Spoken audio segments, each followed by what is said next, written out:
ይችድል መሀይም ሰሞኑን በኡስታዝ አቡበክር ላይ በተነሳው ዘመቻ ላይ እንግዲህ ይህንን መርዝ ንግግሯን እየረጨች ትገኛለች ማለት ነው። መልስ እሰጥበታለሁ ያለችውን እንስማውና ወሃቢያ ስትሆን ትላንትና የተናገርከውን ነገር ዛሬ ላይ መድገም አትችልም። ምክንያቱም በራስህ አንደበት ራስህ ታፍርበታለህ። ያንን ውሸትህን ትላንትና የተናገርከውን ደግሞ ዛሬ ለማካካስ ሌላ ውሸት ትደግማለህ። ለራሱ ድልቅቅ ያለ ኑሮ በኢቲሞች ሐቅ በመስጊድ ማሰሪያ በተሰበሰበ ገንዘብ በህዝብ ገንዘብ የሞቀ የተደላቀቀ ከአንድም ሁለት ሶስት ሚስት እያገባ እየኖረ የሰዎች እንባ የሰዎች ችግር የሰዎች ረሃብ ብርድ ላይ መሰቃየት ግን ለሱ መረማመጃ ድልድይ ነህ። ለምን ይመስላችኋል በአማራ ክልል በኦሮሚያ ክልል በደቡብ ክልል መሻይኾችን የሚገሉት የሚያሰቃዩት ብሎ መስጊድ የሚያስለቅቁት ለምን ይመስላችኋል? ለፖለቲካ አላማቸው።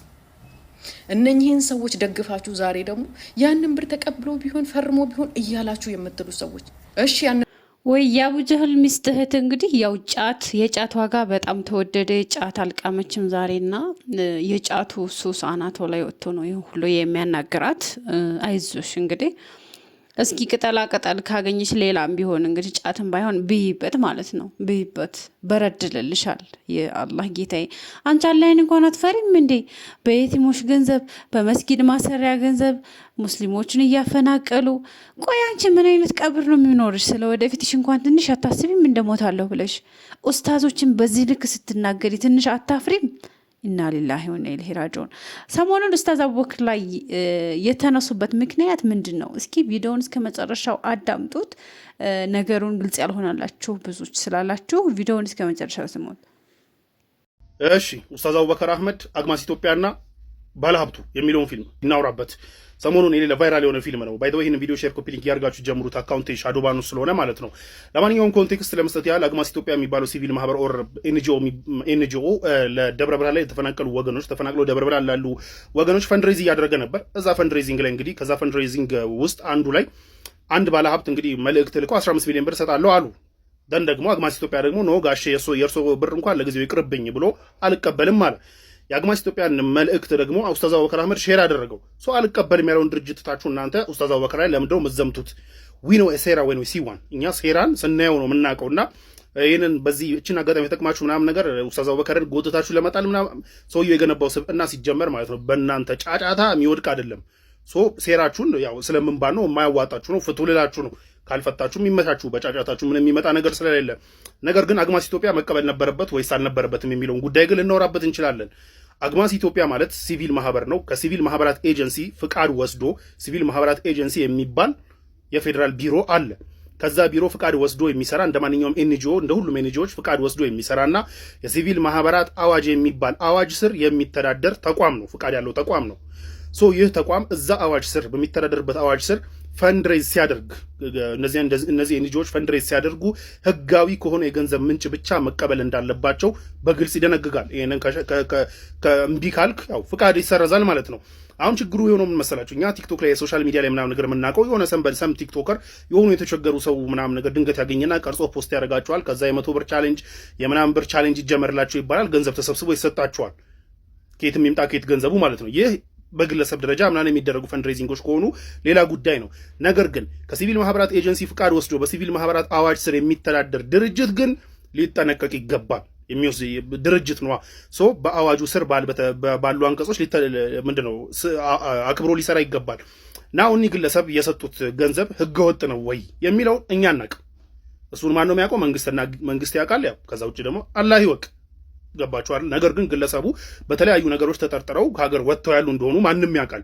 ሶ የሳቸው አንደር ኢንቨስቲጌሽን ላይ ወር በምርመራ ላይ ያለ ተጠርጥረው በምርመራ ላይ ያለ ያው ፍርድ ቤት ደግሞ ገና ሲያረጋግጠው ነው የምናውቀው። ነገር ግን አንደር ኢንቨስቲጌሽን ላይ ያሉ ግለሰብ የሚሰጡትን ገንዘብ ኖ የእርሶ እንኳን ለጊዜው ይቅርብኝ ምክንያቱም ከአዋጁ ጋር ያጋጨኛል ብሎ ይህ ድርጅት አልቀበልም ማለቱ ትክክለኛ እርምጃ ነው። ቢቀበል ፍቃዱ ይሰረዛል።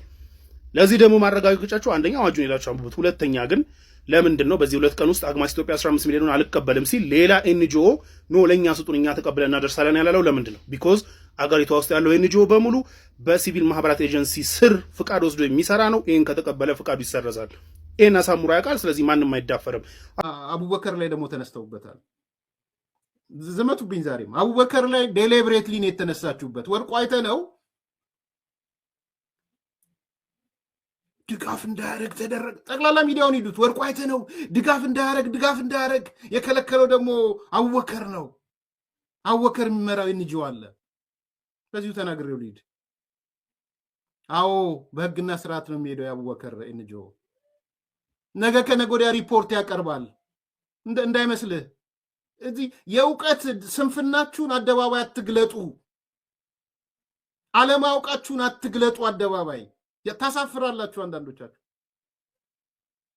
ሌላ ፖለቲካ ግብ ያለው ግብ አለው፣ ምንም ጥያቄ የለውም። ጸረ ሙስሊም ነው ሰው። ጸረ ሙስሊምነቱን ለማራመድ አቡበከርን ጎትቶ ማምጣት አለበት። ሌላ አንዱ ፕሮጀክት እሱ ነው። እወቁት፣ ወይ ሙስሊሞች እወቁት። አቡበከር አይደለም ኦብጀክቲቭ፣ ጸረ ሙስሊምነት ነው ኦብጀክቲቭ። ኤንድ የፋኖ ሃርድ ኮሩ ደግሞ መዋት ዋዶ ነው። ይህንም ከግምት ክተቱ። አቡበከር አንድ የኤንጂኦ አመራር ወይ አባል ነው። ድምጻችን ይሰማ ነው። አቡበከር ካላወቅሽ አሁን ከፕራይም ሚኒስትሩ ጋር ቅርብ ነው ምናምን ስለሚባል ጠቅላይ ሚኒስትሩም አቡበከር ብለው ስለሚያነሱ ምናምን በቃ ኦኬ ታርጌት እናድርገው። እንዴት 15 ሚሊዮን ብር ወርቁ አይተነው ደግፎ አልቀበልም አለ።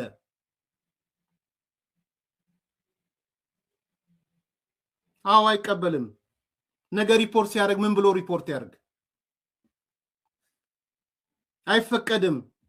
መንግስት ከሚፈልገው ህገወጥ ነው ብሎ ከሚፈልገው አካል፣ ሽብርተኛም ብሎ ካለው ከሚፈልገው አካል ገንዘብ የመቀበል ስልጣን የላቸውም። ኤንጂኦዎች ሪፖርት ያደርጋሉ። እንዴ አገሪቷ ህግ አላት። የኔ ወንድም ባፈተታ አትሄድም። ሶ አት ዘ ኤንድ ኦፍ ዘ ይር የእነ አቡበከር ድርጅት አመታዊ ሪፖርት ይዞ ይሄዳል። የት? መንግስታዊ ያልሆኑ ድርጅቶች ማስተባበሪያ ጽህፈት ቤት ሄዶ የተሰበሰበው ይሄ ነው፣ ከነከለ የሰበሰብኩት ይሄ ነው፣ ከዚህ ያገኘሁት ይሄ ነው፣ ይሄኛውን ያወጣሁት ይሄ ነው። ሪፖርት ያቀርባል። ሪፖርት ካቀረበ በኋላ ከየት አመጣኸው ይጠየቃል። እኔ የአቡበከር ጠበቃ ልሆን አይደለም፣ ዘመቻውን ስላየሁት ነው። መሰረት በደንብ ዘመቻው ገብቶኛል። እኔ ገብቶኛል። ምን ርህራሄ ቢኖረው ኖሮ ወርቁ አይተነው ጦርነት ይቁም አይልም ነበር። ትልቁ ስራው ጦርነት ማቆም አይደለም። አማራ ክልል ረሃብ ቢኖር ችግር ቢኖር የጦርነት ጋር እንዴ? አሁን ሌላ ነገር ውስጥ መግባት አልፈልግም። ከዚህ ባለሀብቱ ጋር ተያይዞ ያኔም የነ አምባቸው ግድያ ጊዜ በነበርኩበት ሚዲያ ያለው ጭቅጭቅ ይበቃል። እዛ ጋር ባቆም ይሻላል። ሌላ ጊዜ ታሪክ ይፍረደው እሱ። ጎንደሮቹ በእርግጥ በደስታ ያዩታል። እንትና ወርቁ አይተነው ጠይቄ ግን ልለፍ። የጎንደር ሰዎች ወርቁ አይተነው ላይ ፖዚቲቭ ስሜት አላቸው? ተውት። አሁን የጠቅላይ ሚኒስትሩን ተውት፣ ብልጽግና ምናምን ተውት፣ ኦህዴድ ምናምን ተውና የጎንደር ህዝብ ወርቁ አይተነውን በፖዚቲቭ ያየዋል። በቃ እሱም ብቻ መልሱ። የጎንደር ኤሊት ማለት ነው።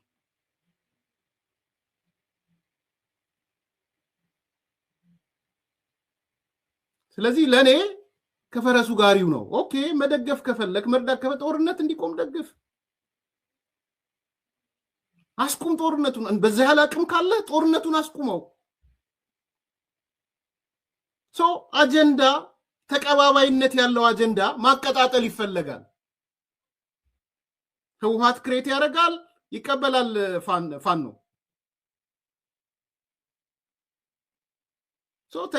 የግድ ነው፣ አሰራር ግድ ነው።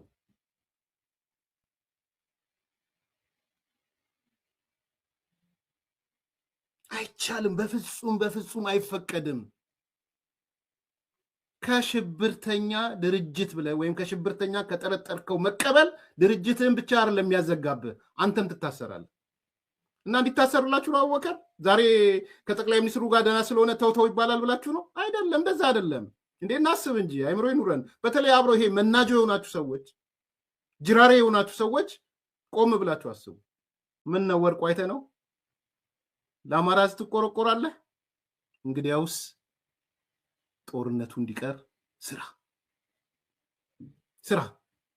በዚህ በኩል አላቅም ምን ያህል ድጋፍ እንደምታደርግ ለጦርነቱ መረጃው ስለሌለኝ፣ ግን የምሰማቸው ማአት ነገሮች አሉ። ማአት ነገሩን እዚህ መናገር አልችልም። ግን ትልቁ መለኪያ ጦርነት ማስቆም ነው። ትልቁ መለኪያ ግብር መክፈል ነው። ትልቁ መለኪያ ትክክለኛ ቢዝነስ መስራት ነው። አላቅም ዲቴይል ስለሌለኝ አለማጭበርበር ነው። አላቅም እሱ መንግስት ይወቀው። በእርግጥስ ያቀረብከውን ፕሮጀክት ነው ወይ እየሰራህ ያለው? ምንም መረጃ የለኝም። እንደተባለው ዘይት ፋብሪካ መጥቶ ዘይት እየተመረተ ነው ወይ ኢትዮጵያ ውስጥ ወይስ ሌላ መንገድ ነው? አላቅም። እሱ መንግስት ይናገረው። ለምን ሮጠ ወጣ? መንግስት ይናገረው። ለምን ሸሽተ ወጣ? መንግስት ይናገረው። ግን ደግሞ እንደ አቡበከር አይነት ሰው ጥርጣሬ ያለኝ ካለ ድርጅት ስለሆነ ድርጅቱ አዎ ምንጩ ካልታወቀ አካል ዝም ብዬ ድጋፍ መጣ ብዬ አልቀበልም የማለት ግን ህጋዊ ግዴታ አለበት፣ መብት አይደለም። እና አቡበከር ግዴታን ያለባቸው አልቀበልም ማለት ነገ ባንተ ምክንያት መታሰር የለበት፣ በሆዮታና በወጀብ ቅርቃር ውስጥ መግባት የለበት። አግማስ በጎ አድራጎት ድርጅት ይዘጋ ብላችሁ ለምን ግልብጥ ብላችሁ ሰላማዊ ሰልፍ አትወጡ? ያ አይሻልም እንዴ? ይሄንን ብር ቢቀበል ከመንግስት ጋር ንክኪ ስላለው ያ በጎ አድራጎት ድርጅት ይዘጋል እየተባላችሁ ነው። እውነት በሰዎች ዘንድም በሀገርም በወገንም ዘር ሃይማኖት ሳይለይ የተወደደ ኡስታዝ ስለሆነ የግል ፖለቲካቸውን እንድታራምዱ ስላልፈቀደላችሁ እንጂ አፋችሁን የምትከፍቱት ሲጀምር ውሳኔው የአግማስ ኢትዮጵያ የበጎ አድራጎት ድርጅት ውሳኔ ነው። እሱን አምጥቶ ነው ሼር ያደረገው። ይሄ ድርጅት ደግሞ የተባለውን ገንዘብ ቢቀበል ኖሮ እስከ መዘጋት ደረጃ ይደርሳል። እንደሚመስለኝ ከሆነ ብዙ ኖሌጁ ባይኖረኝም የትኛውን በጎ አድራጎት ድርጅት ኃላፊነት የሚወስዳቸው ማለፍ የሌለባቸው ሊሚቶች አሉ፣ ህግና ደንቦች አሉ። ከኔም ከናንተ ሙቀት በላይ የሆነ ማለት ነው። 15 ሚሊዮን ብር ጊዜያዊ ችግራቸውን እንጂ ዘለቄታዊ መፍትሄ ሊሆን እንደማይችል ታውቃላችሁ። ይህ በጎ አድራጎት ድርጅት ግን ወደፊት ብዙ የሚሰራቸው አላማዎች አሉ፣ ብዙ ወገኖች በስሩ አሉ። በዚህ ብር ምክንያት ያ በጎ አድራጎት ድርጅት ቢዘጋ ቢበተን የማን ያለ ልትሉ ነው? በማይመጣ ደግሞ አትምጡብን። አቡበከር ለራሳችን አንሶብን ተቸግረናል። እንደውም አንዳንድ ሰዎች ዲሌት ተደርጋችሁ እሱ ኮፒ ቢደረግ እጅግ በጣም ነበረ ደስ የሚለን። በማይመጣ አትምጡ። የሰላም አምባሳደር የደግነት ጥግ የሆነ አባት ነው ያለን። እኔ መጀመሪያ ላይ ነገሩ ግር ብሎኝ ነበርና ሳልረዳ ምንድነው የተፈጠረው ብዬ ነገሩን አጣራሁኝ።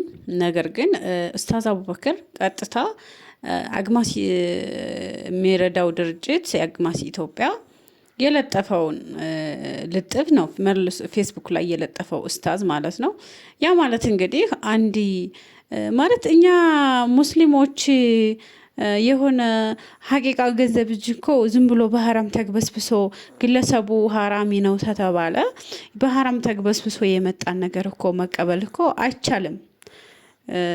ሲበላም ሲለበስም እኮ ገንዘቡ ከየት መጣ የሚባል ነገር አለና ኡስታዝ ላይ ራሱ አህባሾች በዚህ ልክ ለምን ፈረዳችሁ? ማለት እናንተ ዝም ብላችሁ ገንዘብ ታገኛችሁ ከየት የሚምጣ ከወንጀለኛ የሚምጣ ይዘረፍም ከየት የሚምጣ ዝም ብላችሁ መብላት ነው አይደል ስራችሁ? በቃ እንደዛ ነው የምትበሉት። ለምን ተቀብለው ዝም ብሎ ለምን ለሰዎቹ አልተሰጠም? ይሄ ብር ደግሞ ሰውየው ደግሞ መንግስት ሰርቆ ቢረዳ ይቻላል እንዴ? ቆይ ሰርቆ መርዳት ሰውየው ሀገር ዘራፊ ሀገር ዘርፎ ከሀገር የወጣ ነው። የሱን እርዳታ ደግሞ መንግስትም ሆነ ተረጆችም አይፈልጉትም። ትክክለኛ የሀቅ ገንዘብ እንጂ ህዝብ እነሱም ሊረዱ የሚገባው ዝም ብሎ ተሰርቆ ተጭበርብሮ የመጣ ገንዘብ ሊረዱም አይፈልጉም። ስለዚህ አንድ ሰው መርዳት የፈለገ ሰው ትክክለኛ ገንዘቡን የሀቅ ገንዘቡን መሆን አለበት። በዛ ላይ ደግሞ ይሄንንም በዚህ ድርጅት የሁሉ ብር ሲገባ ሰውየው የሚያስገባው ሰውዬ በመንግስት የሚፈለግ ስለሆነ ያን ብር አይፈልጉትም። ስለዚህ ለምን ይሄ ይሆናል ነው ያለው። ኡስታዝም ያንን ልጥፍ እንጂ እሱ የተናገረው አስተያየት የለም። ልጥፉና የድርጅቱን ልጥፍ ነው ፌስቡክ ላይ የለጠፈውና ምንድነው ያሸነፈውን ብለው ብሎት ወደ ሚስቱ ሮጠ የሚባል ነገር አለና ኡስታዝ ላይ ከዛ አህባሾችና ያው ሌሎች አካላቶች አይታቸዋል ተነሱ ማለት ነው። ይሄ ጥሩ አይደለም። እንደ ህዝብ መረዳት አለባቸው። ያለው ሰው ሁሉም ተባብሮ እነሱን ሊረዳቸው ይገባል ማለት ነው። ካለው ላይ ሊያካፍል ይገባል። እነዚህ ሰዎች ያሳዝናሉ። ከሞቀ ቀያቸው ከሞቀ ቤታቸው ነው የወጡት። ስለዚህ እነሱን የፖለቲካ ቁማር የፖለቲካ መነገጃ ማድረግ ጥሩ አይደለም እና ሱብሃንአላህ በጣም ያሳዝናል።